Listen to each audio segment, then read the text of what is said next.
Como é costume sempre avisar os irmãos, essa aula é gravada, todas as nossas aulas sempre gravamos ela.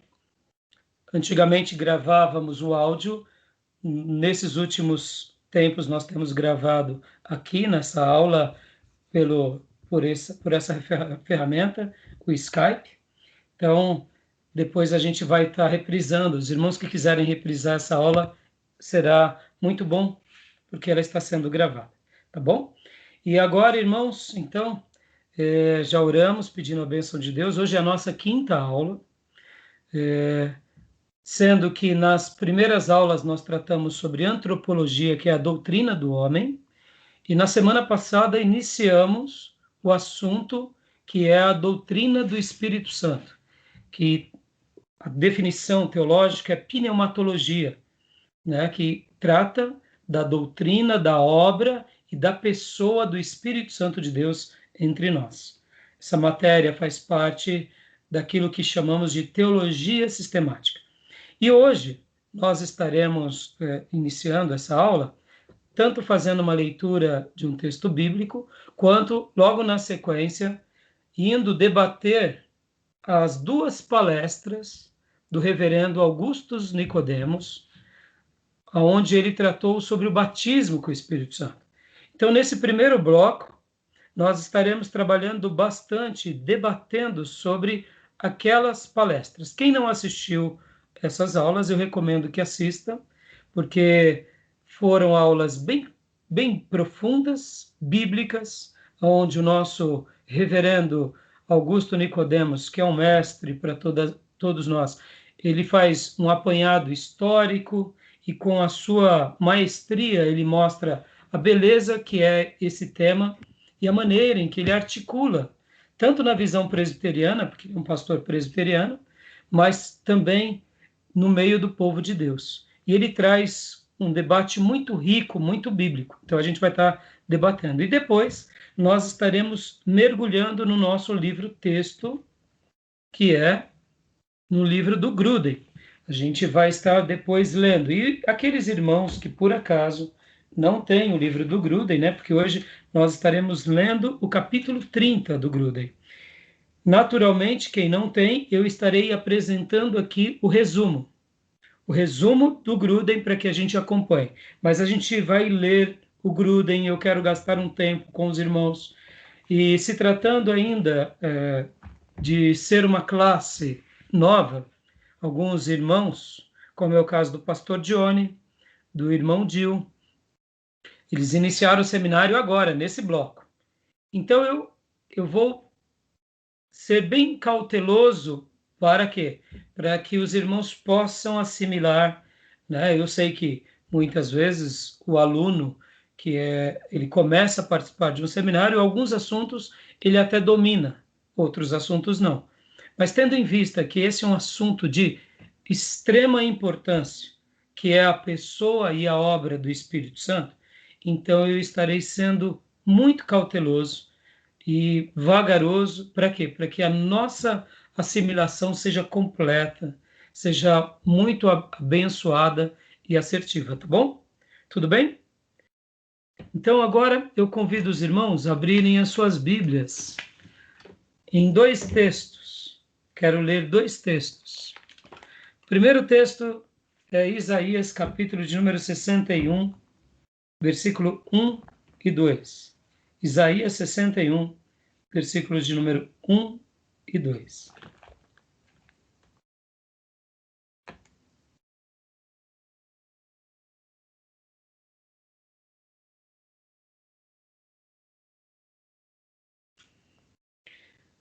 Livro do profeta Isaías, essa é uma profecia maravilhosa, os irmãos já devem ter ouvido falar, mas o profeta Isaías, ele é chamado profeta messiânico, porque dentre todos os profetas, ele foi aquele que mais mencionou, falou, profetizou sobre o Messias. E hoje a gente vai estar falando sobre isso, sobre o Messias, sobre o Cristo. Mas, na realidade, talvez você diga, mas pastor, o senhor não disse que é pneumatologia? não é obra do Espírito Santo? Pois é. Jesus Cristo, Jesus o Messias. A palavra, tanto no grego quanto no hebraico, que significa Cristo e que significa Messias, que na realidade são essas palavras, e a transliteração e o significado é aquele que possui o Espírito. Então, Cristo, como Messias, é aquele que detém o Espírito. Que Espírito? O Espírito de Deus. Jesus Cristo, Jesus Cristo, Jesus, aquele que possui a unção do Espírito. Jesus, o Messias, aquele que possui o Espírito Santo de Deus. Então, olha que interessante. A gente vai começar falando sobre isso. Por quê? De fato, a gente vai estar falando sobre o Espírito Santo. Mas quem é o detentor do Espírito Santo? O detentor é o próprio Cristo. O Espírito Santo foi derramado sobre Jesus. E o Espírito Santo habita em Jesus. E o Espírito Santo, a partir de Jesus, foi compartilhado conosco. Então, a gente vai estar trabalhando sobre isso. Eu queria ler esse texto aqui, porque aqui, mesmo o profeta Isaías, sendo um profeta messiânico, ele estava falando que o Messias seria ungido pelo Espírito Santo de Deus. E quando ele recebesse aquela unção, ele realizaria essas obras. E, naturalmente, quando nos convertemos, essa graça também é compartilhada conosco. E nós realizamos as obras que ele realizou. Claro que não igual às dele, porque a obra que Cristo realizou foi especial e foi de redenção, mas as obras que nós realizamos sendo alvos da redenção e compartilhando agora essa redenção para muitas pessoas. Então, Isaías 61, todos acharam? Versículo 1 e 2, diz assim a palavra de Deus. O Espírito do Senhor, ou do Soberano, o Senhor, está sobre mim, porque o Senhor ungiu-me para levar boas notícias aos pobres. Enviou-me para cuidar dos que estão com o coração quebrantado, anunciar liberdade aos cativos e libertação das trevas aos prisioneiros, para proclamar o ano da bondade do Senhor e o dia da vingança do nosso Deus, para consolar todos os que andam tristes. Vamos ler o versículo 3 também. E dar a todos os que choram em Sião uma bela coroa em vez de cinzas, óleo de alegria em vez de pranto, e um manto de louvor em vez de espírito deprimido. Eles serão chamados carvalhos de justiça, plantio do Senhor, para a manifestação da sua glória. Aleluia. E agora vamos ler também, Atos dos Apóstolos, capítulo de número 2. Atos dos Apóstolos, capítulo de número 2. Todos sabemos que em Atos dos Apóstolos é o cumprimento da profecia de Joel. E hoje a gente vai estar falando bastante sobre esse episódio que foi tão lindo e tão maravilhoso. Algum irmão pode ler para mim do versículo 1 ao 4? Por gentileza, Atos 2, do 1 ao 4. Posso ler, pastor? Claro. Atos 2, do 1 ao 4. Eu estou lendo na NVI, então. Chegando o dia de Pentecostes, estavam todos reunidos num só lugar. De repente veio do céu um som como de um vento muito forte e encheu toda a casa na qual estavam assentados. E viram o que parecia línguas de fogo, que se separaram e pousaram sobre cada um deles. Todos ficaram cheios do Espírito Santo e começaram a falar noutras línguas, conforme o Espírito os capacitava. Aleluia. E agora, eu quero fazer uma pergunta para os irmãos e a gente vai começar agora. Esse primeiro bloco será um bloco mais de debate, propriamente dito, tá bom? Então vamos lá. Queridos irmãos, os 2 vídeos do pastor Augusto Nicodemos sobre o batismo com o Espírito Santo. O que vocês acharam? Vamos trabalhar primeiro no primeiro vídeo dele. Quem tomou nota, pode pegar aí os seus cadernos, as suas anotações, porque o nosso querido reverendo Augusto Nicodemos, ele começa a falar sobre essa importância. Ele dá um pano de fundo histórico, mostrando aquilo que eu mencionei nas aulas passadas, que os nossos queridos irmãos do passado, eles trabalhavam do assunto do Espírito Santo, eles trabalhavam dentro das doutrinas da aplicação da redenção.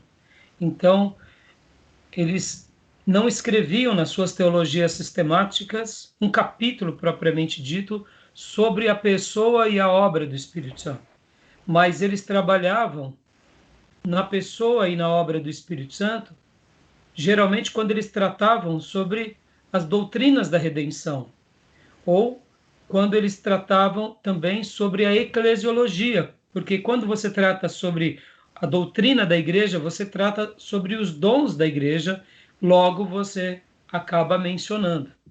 E depois do movimento pentecostal, esse assunto voltou à tona. Na última aula, eu gastei um bom tempo explicando sobre essas explicações e um dos motivos pelos quais isso aconteceu entre nós. Nosso querido irmão, pastor reverendo Augusto Nicodemos, dá também uma explicação sobre isso. E uma coisa que me chama muito a atenção é a maneira em que ele aborda. Vocês sabem, ele é um presbiteriano muito conservador, mas quando ele é indagado sobre os dons, ele trata com respeito, ele trata com zelo, ele não trata com desdém. Mesmo irmãos de outras denominações, irmãos pentecostais, ele sabe lidar com essas mudanças. Ele não é uma pessoa tribal, onde a visão dele é a correta e ponto final. Deixa eu abrir um parênteses aqui. Eu conversava com um irmão aqui da classe essa semana e ele estava com algumas dúvidas sobre o sermão que ele está preparando. E ele disse assim, pastor Rai, o senhor pode me ajudar? Porque eu estou com algumas dúvidas e nessas dúvidas eu não quero nem puxar para um lado nem para o outro. E ele até comentou, né, sobre... Eu não quero ir para o lado da doutrina da predestinação, nem para a discussão do livre-arbítrio. Deixa eu dar uma explicação aqui para os irmãos. Uma coisa que eu aprendi, amados, e eu levo isso como uma regra para a minha vida, é o seguinte: deixe a Bíblia falar. Vou dar uma explicação que vocês nunca mais vão esquecer. Nunca mais vão esquecer. Quando nós falamos sobre a Trindade, Deus Pai, Deus Filho, Deus Espírito Santo, a gente consegue explicar a Trindade? Dá para explicar? O que vocês já ouviram a respeito desse assunto? Dá para a gente tentar falar da Trindade? Pode falar. É muito profundo, né, pastor Rai? Por mais que nós tentamos, acabamos deixando as palavras, os argumentos muito mais confusos do que claros, né? Agostinho de Hipona, o grande pensador da patrística, que era um grande pastor na Igreja Católica, ele é chamado de Santo Agostinho, mas para nós é Pastor Agostinho de Hipona. Ele dizia o seguinte, que seria mais fácil cavarmos um buraco na Terra e pegarmos todas as águas de todos os oceanos, sejam salgadas e doces, e colocássemos dentro desse buraco. Isso é muito mais fácil fazer do que tentar explicar a Trindade. Verdade. Porque discorrer sobre o Deus eterno, que se revela a nós como Pai, como Filho, como Espírito Santo, é praticamente impossível. Nós só sabemos um pouco disso porque ele se revelou. Agora, vem cá, deixa eu te dizer isso sem medo de errar. Quando você fala sobre Deus Pai, você fala com ousadia, você fala com fé, ou você crê com esperança? Não é assim? Quando você fala de Deus Filho, da obra que ele realizou, da maneira em que ele viveu entre nós, que ele cumpriu os mandamentos de Deus, morreu em nosso lugar na cruz para nos redimir, ressuscitou ao terceiro dia e foi elevado aos céus. Você não fala com ousadia? E quando você fala sobre a presença e o poder do Espírito Santo na nossa vida, nos selando, nos abrindo os olhos, nos atraindo à Bíblia, sabendo que ele foi derramado lá em Atos 2, você não ensina isso com propriedade e com autoridade? Aí eu te pergunto, ora, como que a gente pode ser tão convicto nessas coisas? Porque a revelação ensina. Então, você não precisa compreender racionalmente tudo aquilo que você crê, porque nós só compreenderemos aquilo que Deus revelou. E nós só sabemos que Ele é Pai, que Ele é Filho, que Ele é Espírito Santo, e que são três pessoas em uma, que é um mistério. Como pode isso? Pode, porque a revelação ensina.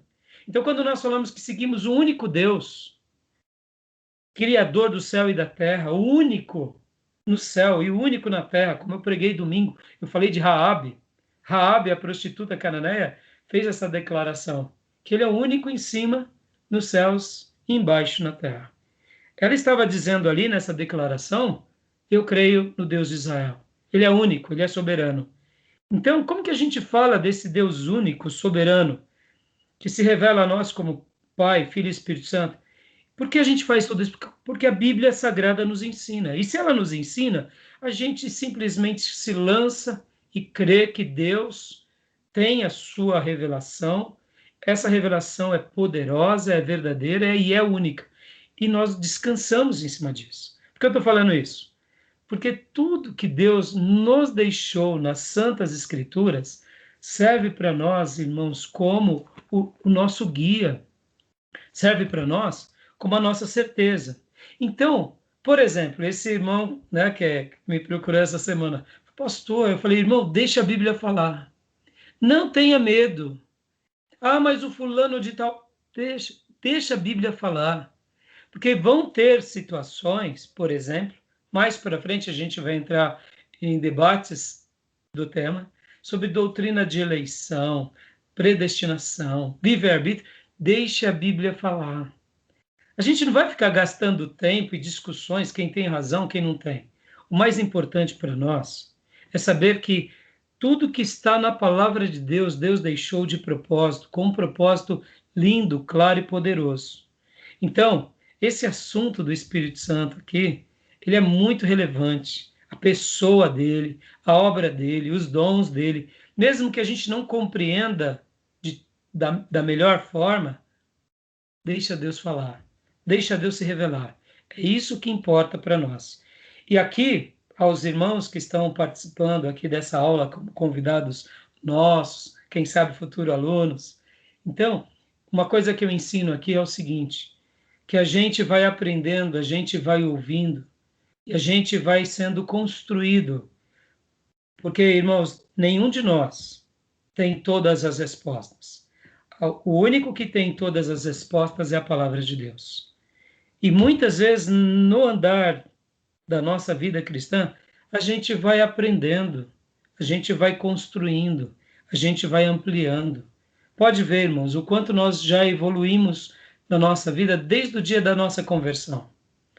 Hoje, talvez a maioria dos irmãos aqui, como obreiros, quanto foram as nossas evoluções como obreiros? E quanto será na nossa caminhada como ministros? É assim.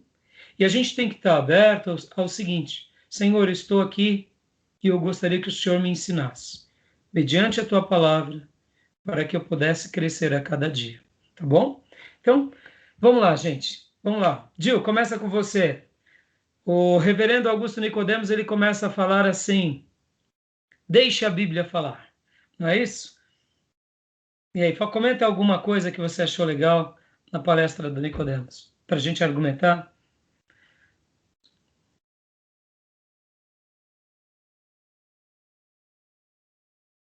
Não está dando para te ouvir, Gil.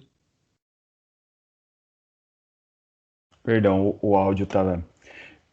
Pastor, particularmente falando, é um assunto novo para mim.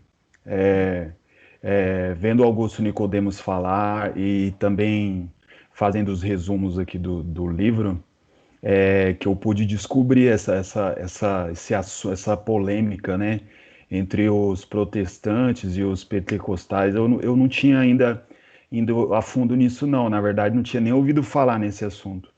E foi algo que me pegou, assim, até tô me fazendo alguns questionamentos, né? Porque eu faço parte daqueles que creio muito nos dons, inclusive eu falo em línguas também quando sou levado a falar, quando estou orando, e sou levado por muitas vezes a falar em línguas, e comecei a me questionar pelo fato de o Augusto Nicodemos falar que é válido, e ele ponderou ali muito bem, teve muito cuidado assim na fala dele, achei muito legal isso nele, mas ele falou que o dom em si, ele sempre é casado, né, com a interpretação. Aí comecei a questionar isso em mim, caramba, eu falo em línguas e tal.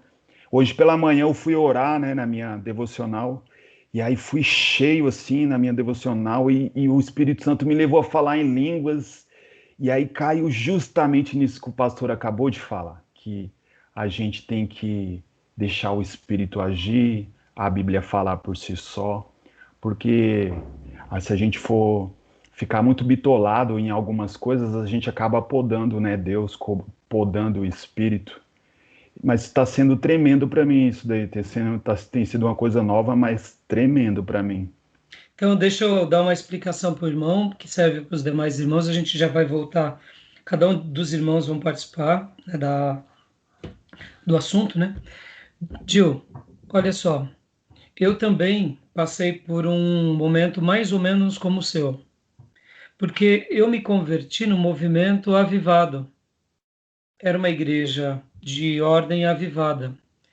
Então, quando eu comecei a mergulhar nesse assunto sobre os dons, primeira coisa é que os meus irmãos pentecostais, eles falavam que os tradicionais eram tudo desviado, tudo blasfemo. Então, eles já falavam que eles eram desviados, eram soverterianos. Olha só, são tudo soverteriano, né? Os presbiterianos, é tudo soverteriano.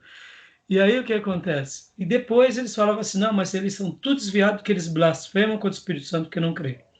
E depois eu, caminhando com os irmãos presbiterianos e batistas, eu vi que não tinha nada disso. Mas aí depois eu entendi, porque logo estudando um pouco mais a questão dos dons, olha só que interessante. Nós notamos que o apóstolo Paulo, lá em Coríntios, ele vai falar do dom de interpretação. Olha que interessante. Nós que temos uma história avivada e pentecostal, a gente quer só o dom de língua. A gente não está preocupado na interpretação. A gente raramente orou, se orou, pedindo a interpretação. Então, o que acontece? Isso daqui, por isso que eu falei, vamos estar aberto aos diálogos, vamos estar aberto aos debates e vamos fazer uma aplicação madura sobre cada ponto. Por quê? Porque eu quero acreditar, e eu particularmente eu acredito nos dons, e eu acredito que Deus dá dons de língua, sim, mas se Deus deu o dom de línguas estranhas ou línguas angelicais, ele também pode nos dar o dom de interpretação ou de interpretações. E aqui a gente só com esse exercício de ter assistido esse vídeo, nós nos enriquecemos. Porque quem Amém. me garante, Dil, que você não possa receber do Senhor ou eu um dom de interpretação e de uma língua humana? Eu Meu creio. professor Luiz Henrique, no seminário, naquela mesma aula de bibliologia, irmãos, esse professor marcou demais a minha vida. Foi o primeiro ano que ele dava bibliologia. Eu lembro que ele contou uma história, ouçam essa história. E ele disse que ou ele participou disso, ou foi o pastor dele que o batizou. Havia um pastor, logo nos momentos da década de 60, 50, 60, que fazia um trabalho muito lindo. Ele era da área do circo, ele era circense, E quando ele ganhava muito dinheiro, ele era, se eu não me falha a memória, um americano. Quando ele vinha para o Brasil, ele trazia o circo. Só que aqui ele não deixava, ele não trabalhava de circo. Ele usava tudo aquilo como um lugar para pregar o evangelho. Eram tendas. Então, muitos lugares no nosso país foram inflamados e pregados o evangelho por meio desse modelo. Vinham esse pastor e vinham também com eles outros missionários, que eram cistenses, pastores da denominação, e aquele recurso que ele ganhava com a arte do circo, depois ele dedicava grande parte para a pregação do evangelho aqui no Brasil e em outros lugares. E eles contam uma história muito interessante, que um dia houve um culto maravilhoso e Deus tomou um irmão em línguas. E o irmão deu aquelas rajadas, sabe? Aquelas rajadas que é única, que em vez em quando acontece, porque a oração é maravilhosa. O povo de Deus começa a orar, parece muitas águas sendo derramadas, né? E quanto mais fica o fervor, parece ondas mexendo ao rio de águas vivas no meio da igreja. Não é assim, irmãos? Não é maravilhoso? A igreja orando junto? É. Verdade, verdade. Pode ser orações silenciosas, onde nós sentimos aquela brisa poderosa do Espírito Santo, ou pode ser uma oração intercessória juntos. Parece som de águas. E, em vez em quando, o irmão, um está sendo tomado de línguas aqui, outro de mistérios ali, né? Aquele mover gostoso. Mas eu não sei se você já teve a experiência, eu já tive, na igreja que eu era, vez por outra, uma irmã era tomada em cânticos angelicais.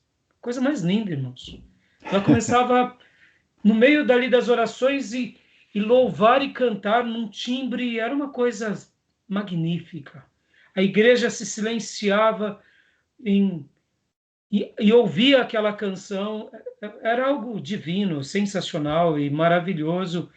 Nós começávamos a chorar, outros irmãos continuavam orando, mas ela, com tanta autoridade, cantava em línguas angelicais, num timbre que não tinha. Os músicos entravam em qualquer momento ali.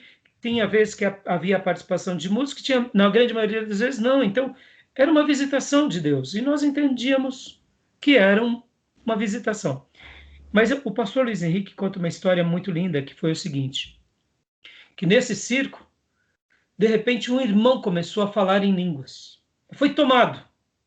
E estava passando do lado de fora um japonês mesmo que tinha vindo do Japão para cá. E de repente, quando ele ouviu aquele som e aquelas vozes, ele parou, olhou e viu um monte de brasileiro, né, do lado de fora. E ficou ouvindo aquele som, aquelas palavras, e começou a entrar dentro do circo e falou assim: quem é que está falando? Ele mal sabia falar o português. Quem é que está falando? Quem é que está falando? Aí falaram: quem é? O fulano lá. E ele começou a procurar, começaram a apontar. Quem estava falando era o irmãozinho de cor, negro. Ele foi tomado pelo Espírito Santo e ele Glória a começou a Deus. falar japonês imperial. Não sei se você sabe, no Japão tem o Japão que nós chamamos comum, que é o que todo mundo fala, e tem mais outros dois tipos de Japão. E um dos dialetos japonês, que é só para o império, que pouquíssimas pessoas falam, é o do imperador. E aquele japonês conhecia. Ele veio para cá, para o Brasil, por causa das guerras, e ele sabia dos dialetos imperiais. Na hora que ele vê um irmão, um cristão, negro, africano, ele nunca tinha visto, se bem dizer, porque eu não sei se você sabe, o povo japonês sempre foi muito fechado, e então quando eles vieram para o Brasil, eles viam, por exemplo, outras raças, eles estranhavam demais, porque é um grupo muito fechado, sempre foram muito fechados. E aí, quando o irmão parou de falar em línguas, ele foi até o irmão e falou assim: escuta, quem te ensinou a falar japonês imperial? Glória a Deus. E aí aquele irmão falou: eu falei. Então, aquele japonês, naquele dia que estava passando ali fora, Deus tomou o irmão lá dentro da tenda do circo para salvar aquele japonês. Glória a Entendeu? Deus. Então, a interpretação pode ser útil nessa hora. Porque muitas vezes a gente nem imagina que recebeu um dom terreno. E aí nós precisamos do auxílio, entendeu, Dil? Então, assim, só para não... Você vê como que isso é. A gente já está entrando na questão dos dons. Não era para falar muito dos dons agora. Mas, assim, tem que ser esclarecedor. Porque a proposta das aulas ali e da palestra do nosso querido pastor é enriquecer essa discussão. Por isso que eu quis guardar esse bloco aqui. Tá bom? Então, Amém. vamos lá. Beleza, Dil? Tá Amém. bom? Pastor Johnny, quer comentar alguma coisa sobre o primeiro vídeo? Quero sim. Bom, eu fiz algumas anotações e percebi que, óbvio, né, a discussão sempre ela vai descambar, e na verdade nem descambar, acho que seria o termo correto, mas ela sempre vai nos conduzir a querer falar sobre os dons, que foi inclusive o que o Dio comentou. Mas eu percebo que na fala dele, é óbvio que o que foi discutido, o que ele leva em consideração, é falar sobre o batismo. E aí, dentre os tradicionais, é levantada a questão que esse batismo, obviamente, é recebido tão logo eu me converto a Cristo. E aí, entre os pentecostais, a fala de que eu não sei se o termo correto seria um segundo batismo, mas talvez eles não usem o termo ser cheio do Espírito, e parece que é um segundo batismo no Espírito.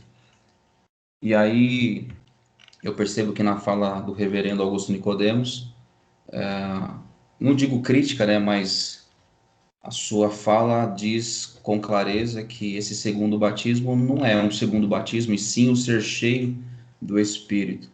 Então, o que eu pude perceber, na verdade, nos comentários dele, era justamente isso. Ele, obviamente, tenta trazer a clareza de que, óbvio que ele não ignora, né? Eu acho que esse ser cheio, mas me parece que ele coloca os pingos nos is e tenta trazer ali a clareza desse entendimento, ora dizendo que esse segundo batismo nada mais é do que o ser cheio do Espírito. Isso me chama a atenção, inclusive no vídeo 2, obviamente não foi a sua pergunta, mas me permita já fazer esse comentário. No segundo vídeo, ele já começa a trazer à tona as experiências que são descritas em Atos, né? Tanto Atos 2, depois ele pula para Atos 8, Atos 10 e Atos 19, que geralmente é por onde os pentecostais se baseiam para falar sobre o ser cheio do Espírito Santo, ou o segundo batismo no Espírito Santo. Eu, particularmente, eu sempre usei esse termo batizado no Espírito Santo, e tendo em mente, talvez até de onde eu tenho vindo, de onde eu vim e o que eu aprendi, como sendo de fato esse batismo no Espírito Santo. Óbvio que a gente cria uma resistência, né, quando a gente está prestes a receber alguma outra informação, mas eu percebi que ele foi muito bíblico, e aí a gente passa a ter um cuidado um pouco maior na leitura, e a gente percebe que talvez a forma com que a gente, eu falo a gente e eu, né, estava declarando esse entendimento que eu tinha, muito provavelmente não estava meio coerente ali com as escrituras. Então, para mim, foi de fato um divisor de águas. E óbvio, né? Falar de Augusto Nicodemos.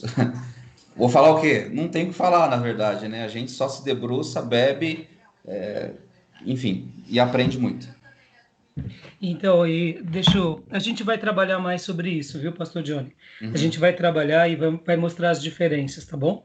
Mas deixa eu dar um outro exemplo aqui para o pastor e para os demais alunos.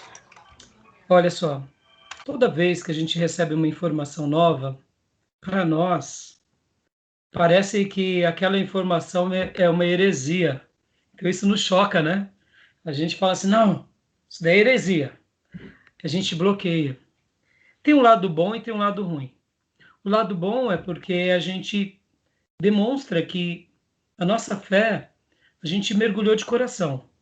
Mas o lado ruim é porque muitas vezes a gente fica limitando as novas informações. E sempre contesta, né? E o que acontece, irmãos? Uma coisa que eu quero ensinar para vocês. Porque eu amo esses pastores e eu sempre procurei tê-los como meus mentores, meus professores. E mesmo depois que eles morreram, alguns deles, né, no caso do Russell Shedd, nosso querido pastor Ernesto Nini, eu ainda me dou o direito de aprender com eles, no sentido assim, nas mensagens que eles pregaram, nos livros que eles escreveram. Deixa eu só dar um exemplo para vocês. Eu estava numa palestra alguns anos atrás, no Seminário Betel Brasileiro, com o Dr. Russell Shedd. E era a semana de consagração, eles chamavam. Semana de consagração era uma semana que antecedia o ano letivo. E a missionária Durvalina conseguiu levar o Dr. Shedd, e eu trabalhava perto, eu e os irmãos, quando soubemos disso, fomos para lá e participamos de quase todos os dias. Inclusive, eu tenho essas mensagens gravadas em VHS, numa câmera que o irmãozinho segurava, tremia bastante lá, mas é uma pérola isso. Preciso até passar para filme digital, né? Gravação digital. Tá aqui em casa guardado. Aí o que acontece? Um aluno fez uma pergunta para ele no meio da aula dele, foi assim maravilhoso. Dr. Shedd, o que significa os pregos de bronze que seguram o tabernáculo, algo do gênero, assim? E aí ele disse assim, o Dr. Shedd, não sei. Não sei o que significa.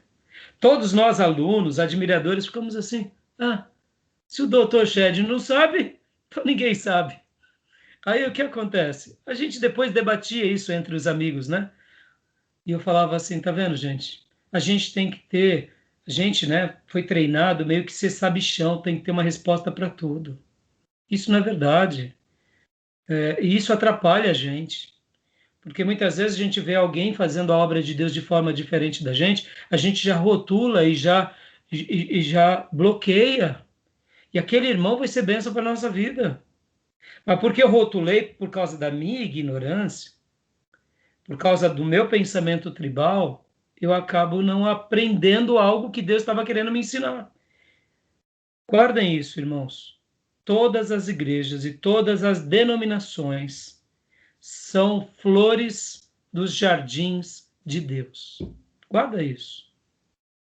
Desse grande jardim chamado Igreja de Jesus na Terra, cada denominação representa um tipo de flor, um tipo de perfume, um tipo de essência. É o jardim de Deus na Terra. E o noivo passeia nesse jardim. Quantas são as vezes que a gente olha uma margarida e fala, margarida, coisa horrorosa, branquinha, frágil. Ela tem utilidade ser margarida. Aí veio o irmão girassol e fala, eu sou melhor que você, margarida. Olha o meu tamanho, olha como eu me direciono ao sol, você é pisado pelos cães.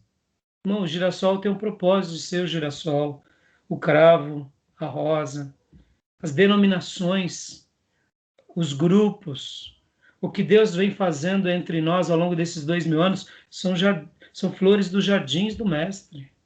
E quantas são as vezes que a gente age que nem os apóstolos? Senhor, olha lá, está expulsando e não está aqui conosco. Jesus disse o quê? Que quem não ajunta, espalha. O que Jesus estava dizendo? Não, ele é dos meus, sim. É que vocês é um time seleto. Vocês terão a incumbência de evangelizar Israel e o mundo. Eles vão evangelizar algumas famílias. Lembram do Gadareno? Lembram do Gadareno? Senhor, eu quero ir com você. Não, não, não. Sua vocação vai ser pregar para os seus. Lembra? Ô, irmão, vem cá. Vamos supor hoje em dia, vai. Tem um endemoniado aí no cemitério, fazendo arruaça. Você vai lá e prega para ele, expulsa os demônios, liberta aquela alma. Você vai pôr na tua igreja ou não vai? Seja honesto. Claro que vai. Mas vem o Espírito Santo e fala assim, não põe na tua igreja, nem dá autoridade para ele dar, nem o testemunho da igreja. Porque a obra que ele vai fazer é na casa dele, na família dele. Oh, que coisa maravilhosa. Está entendendo? Então, a gente aprende que essas coisas, elas devem ser lidas para nós, para nos enriquecer, tá bom? Então, assim, hoje, vamos um pouquinho mais, falta pouco tempo, mas depois a gente vai entrar mais lá. Felipe Rente, a paz, filhote, você está aí, né? Você chegou. Tô, pastor. Graça e paz. Comente um pouco sobre o vídeo 1, parte 1 do Nicodemos. Então, como eu já havia assistido, né? Só confirma aquilo que eu já havia lido há um tempo atrás, isso em 2011, quando eu li um livro do John Stott a respeito do batismo e a plenitude do Espírito Santo, e aquele livro para mim foi um divisor de águas, porque me tirou todas as dúvidas em relação ao assunto do batismo com o Espírito Santo. E é como eu falei da outra vez, quanto mais eu estudo, mais eu me torno um cristão reformado tradicional. Claro que não negando os dons, porque em nenhum momento Nicodemos também nega os dons do Espírito Santo, mas essa questão que existe entre os pentecostais, na verdade existia, não tenho visto tanto mais essa questão. E uma coisa interessante lendo o Wayne Grudem, né, o livro texto da disciplina, é que ele fala a respeito desse assunto também, no capítulo 39 aqui. Eu achei interessante quando ele cita, falando dessa questão de como os pentecostais pensam na questão do batismo com o Espírito Santo, sendo como uma segunda bênção, como isso provoca duas categorias dentro da igreja e causa danos dentro da igreja. Porque aí você acaba criando, essa ideia acaba criando duas categorias. O cristão comum, ele até coloca um diagraminha aqui, né? Sim. Ele fala que, então, aqui você tem os não cristãos, aí você tem cristãos comuns e cristãos batizados no Espírito Santo. Por diversas vezes eu já vi essa comparação entre irmãos, ou chegava em alguma outra igreja pentecostal que a gente ia tocar, alguma coisa do tipo, e aí, irmão, você é batizado com o Espírito Santo? Aí você, né, e a questão mais importante para alguns era se você falasse em línguas, né? Como evidência do batismo com o Espírito Santo. Então, se você não falava, você já se sentia menos que o outro. Você É era claro que de rotulado, repente né?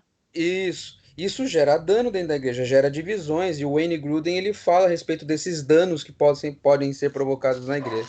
E depois de ler o John Stott, que também é um reformado, e depois vendo o vídeo do Nicodemos, também o presbiteriano, isso consolidou e principalmente tirou todas as dúvidas com relação àqueles textos, né, que eram utilizados para meio que provar o batismo com o Espírito Santo como sendo uma segunda bênção.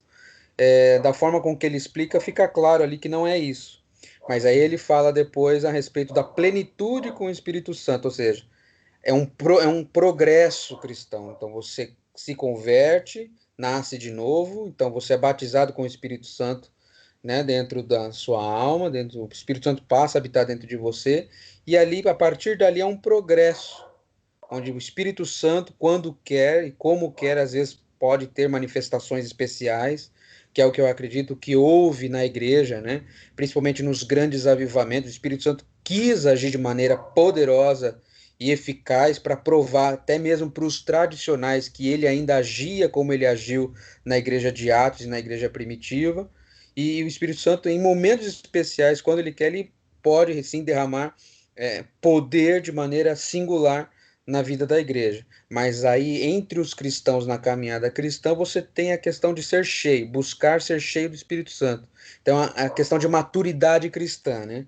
Então, a cada passo a gente vai amadurecendo, vai sendo cheio em conhecimento, em poder. E aí, o Espírito Santo, se ele quiser trabalhar de maneira singular na nossa vida, ele vai trabalhar. A gente só tem que estar preparado. Isso aí, filhote. Então, maravilha. Bom, o nosso irmão Jonathan, tá aí o Jonathan? Eu acho que Não não, tô né? vendo. Não. Não, né? O nosso irmão Ari também não está. Então, assim, bom, agora vamos, beleza. Se vocês forem lembrando de mais alguma coisa, pode deixar a câmera aberta, tá, Fê? Se quiser, é até legal, porque fica mais em formato de classe, né? Deixa eu só dar Tô meio uma descabelado síntese. aqui, mas tá bom. Então, mas é bom porque ainda você tem, filhote. Eu queria estar descabelado agora. Eu e o Ari hoje não está aqui, né? O Ari, inclusive, ele teve que dar um socorro lá na igreja dele. Bom, o pastor, Augusto, agora eu vou dar uma síntese para a gente concluir, para a gente ir para o próximo assunto. Missionário Paulo, irmã Alessandra, Luiz Carlos, que hoje estão participando aqui conosco da nossa aula, depois assistam os vídeos que eu acabei de citar aqui com os irmãos, que é 2 vídeos, Batismo com o Espírito Santo. Eu passo o link para vocês depois, porque é muito bom.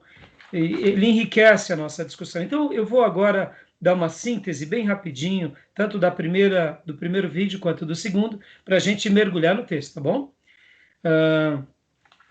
Tem um pastor, o nome dele é... Só um segundinho. Aqui. Não é esse. Aqui.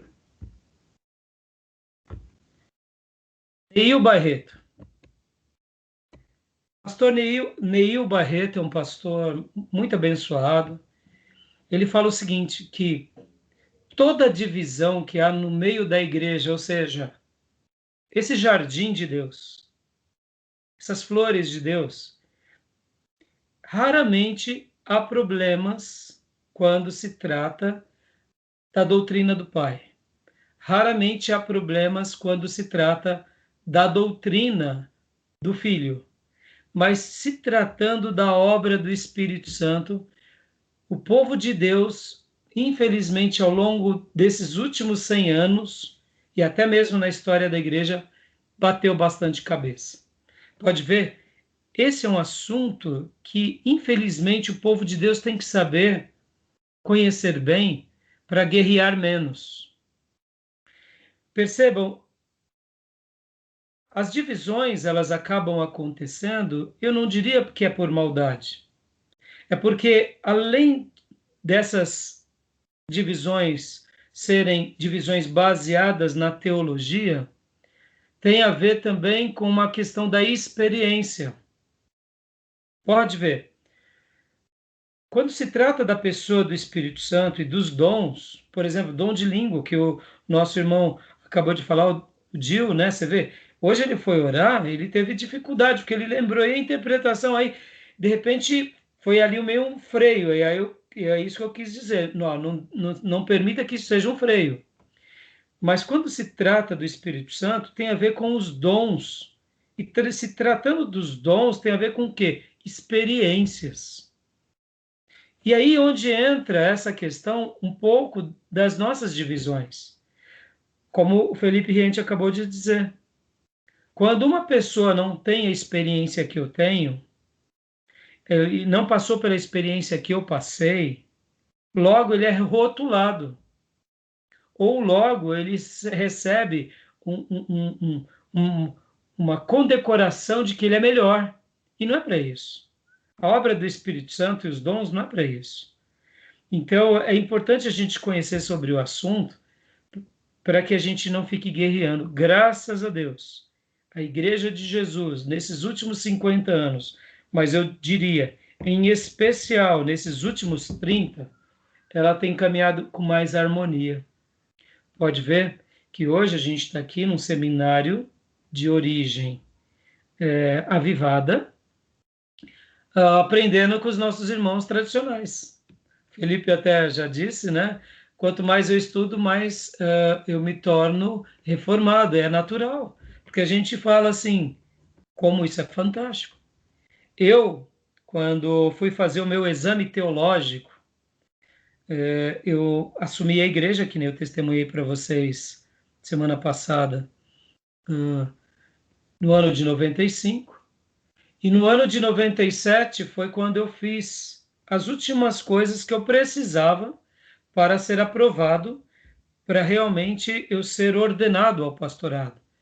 E eu lembro que ali por volta do ano de 96, ou mesmo no ano de 97, eu tive que passar por uma prova teológica com o Dr. Paulo, que foi o diretor pedagógico do meu seminário. E eu me lembro que foi muito interessante aquela tarde, que eu disse assim para ele, Dr. Paulo, depois que eu saí do seminário, eu me formei em 93, eu mudei algumas linhas teológicas. Só para os irmãos não ficarem escandalizados, eu sou de uma linha calvinista, então eu sou um batista calvinista, tá? Mas eu articulo muito bem com os nossos irmãos armenianos, não tenham medo. Mas foram nesse período de 95 a 97 que eu tive um choque de cultura teológica. Porque eu saí do seminário em 93 sendo um arminiano. E de repente eu comecei a ler Spurgeon, Martin Lloyd Jones, comecei a ler os puritanos e fiquei em choque. Falei, pelo amor de Deus. E aí minha cabeça ficou em parafuso. E aí, quando eu fui fazer o exame teológico de uma igreja avivada, aonde é uma linha mais armeniana, eu falei, eu vou ser reprovado. O meu mestre vai me reprovar. Eu me lembro como hoje, como ele era sábio. Ele disse, Raimundo, você está acreditando em alguma heresia? Eu falei, não, doutor.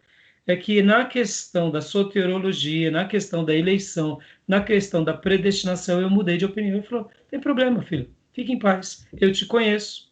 O senhor não vai nem me perguntar? Eu falei, não, eu te conheço. Foi assim, uma tranquilidade, aí eu fui incluído, né? Foi aprovado, é claro que ele que fez todo o meu exame teológico. Mas eu estava com um pouco de medo por causa dos rótulos. Ah, eu sou arminiano, você é meu inimigo, você é calvinista. Nota, isso é tolice.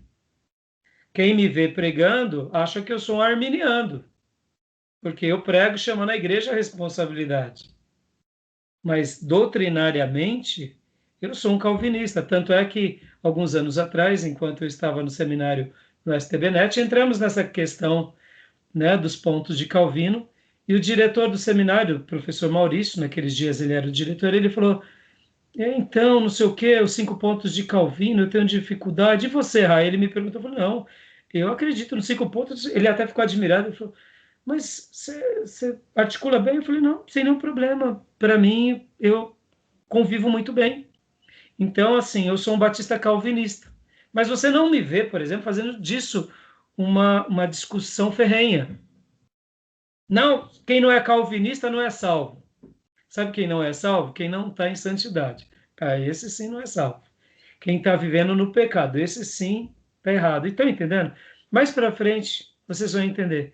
Ao mergulhar nas escrituras, a gente tem que deixar o texto bíblico falar.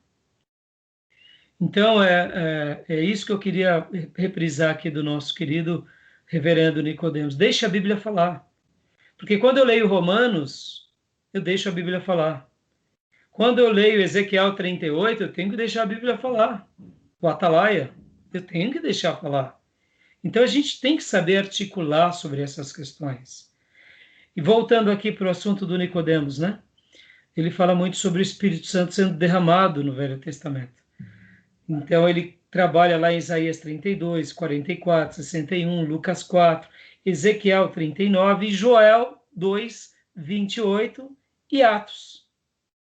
E uma coisa legal que ele fala é que quando Joel profetiza, ele profetiza que não haveria diferença nem entre gênero, nem idade, nem tipo social, mas o Espírito Santo viria sobre todos.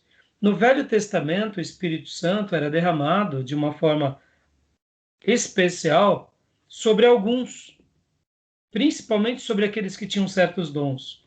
Mas na profecia de Joel, quando chegasse esse período, que seria o período onde ele fosse derramado, ele seria derramado abundantemente sobre todos. E aí onde a gente vê em Atos 2, ele é derramado, e aí Deus é manifesto por meio daquele derramar sobre aqueles 120 discípulos lá no cenáculo. E ali é destacado 3 sentidos. Quando vem o batismo com o Espírito Santo, eles ouvem o som como de um vento. Meu irmão, olha que fantástico. Eu, durante toda a minha vida, era vento. Alguns anos atrás, dando aula para os alunos, quando eu fui estudar isso com o Dr. Nicodemos, eu nunca que tinha percebido um som como de um vento. Não é verdade? O texto em Atos fala que o Espírito Santo ele foi derramado, houve línguas como de fogo que repousaram sobre eles, um som como de vento, mas não tinha vento, era um som como de vento, e aí eles ouviram algo, viram algo e falaram línguas daquelas pessoas que estavam na festa do Pentecostes. E ali não foram línguas angelicais. A fundamentação para línguas angelicais é 1 Coríntios 13 e textos de Paulo dizendo em eu falo mais em língua do que todos vocês. Em outros textos bíblicos, quando falam de línguas estranhas. Então, as fundamentações que a gente tem é essas. Quando o Espírito foi derramado ali, o dom de língua era possuir um cristão cheio do Espírito Santo, ao ponto de ele falar as grandezas de Deus na língua daqueles habitantes que eram judeus, que estavam em peregrinação na festa do tabernáculo, e eles compreenderam a grandeza de Deus e a glória de Deus. E, naturalmente, cumpre-se então esse texto. E o reverendo Augusto Nicodemos também fala lá de João Batista, e eu gosto muito da opinião dele, não concordo com toda a opinião dele, mas ele fala muito quando ele menciona: eu não sou digno de sequer segurar nas suas sandálias, porque ele vos batizará com o Espírito Santo e fogo, e ele traz a ideia de juízo. Eu trago a ideia dupla, na minha leitura, é juízo, sim, mas é também purificação, na minha concepção, né? Porque ele vos batizará com o Espírito Santo e com fogo. A sua mão está...